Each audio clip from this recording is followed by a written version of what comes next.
Anyway, on to our next story. We have Maureen Waititu. Now, she has been low-key for a hot minute because the saga with her and Frankie Just Dream It was top-tier comedy. It was showbiz. It was everything. We talked about it for months, but not because we are bad people or we like gossiping. No, we would never. It's simply because they put it out there to the public, and we decided to wash the laundry, the linen, the dirty linen with them, okay? We dissected it. We made up theories.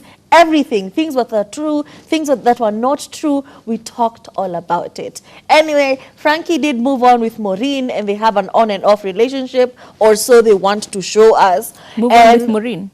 Oh, with Corazon.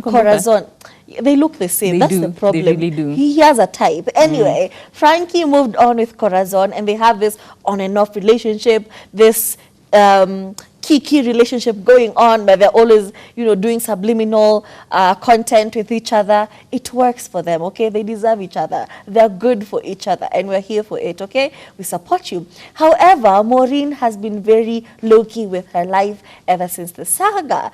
Do you know how low-key she has been? We didn't even discover the Mauritius Bay, like the bay she went out with. She just posted a hand, and that was it. We don't know what happened.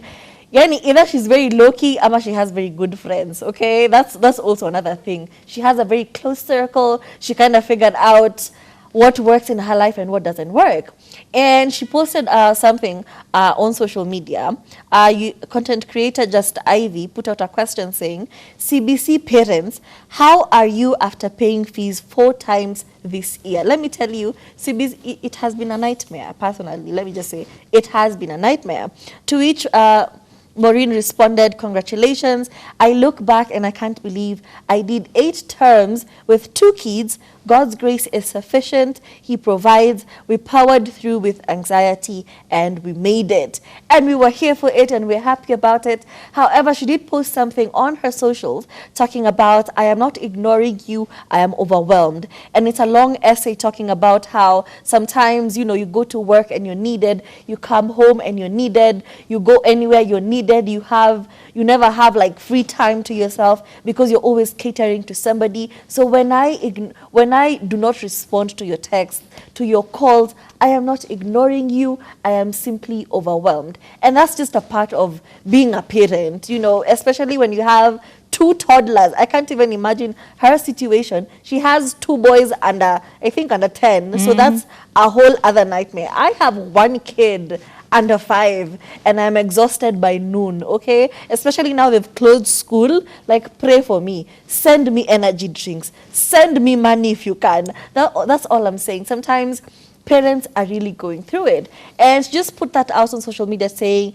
if somebody does not respond to you immediately, don't assume they're ignoring you. People are going through things. People are hustling. People are tired. People are just trying to have a moment to themselves and just to breathe in and out. So that's it, okay? It's not personal. Just relax.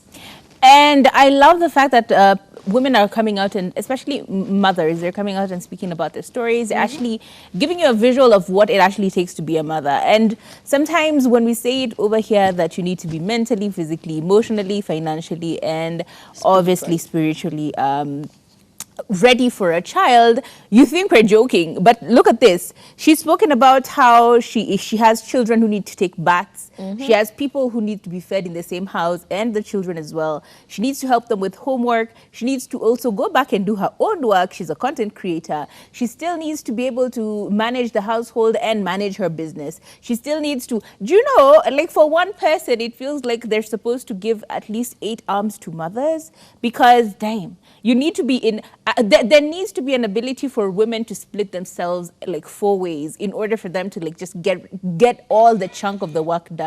Because think about it, you're over here thinking about a child who is sick. Umebeba mtoto mmoja kwa mgonjwa, mwingine ndo unampikia, ndo mtu akupikia kwa simu anakuambia, by the way, you have a phone on your head leaning towards it, you're cooking, and then you hear something has dropped over there and you have to drop everything and start looking behind because the other child becomes sick suddenly.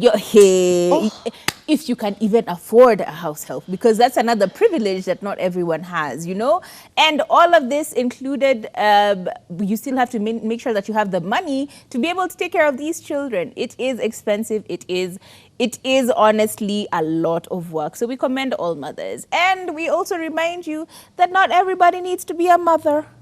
Just always remember that. We don't all gotta be mothers. We don't all have to, have a pregnancy. We don't all need to push out babies. Like, we all have different journeys. You don't all have to have vaginal births. Like, let's just talk about the fact that motherhood does not look the same for everyone. Yeah? Let's do that. And once we come to a consensus, we will realize that the culture needs to be changed, because there are a lot of weird things happening in our culture that need to be amended and straightened.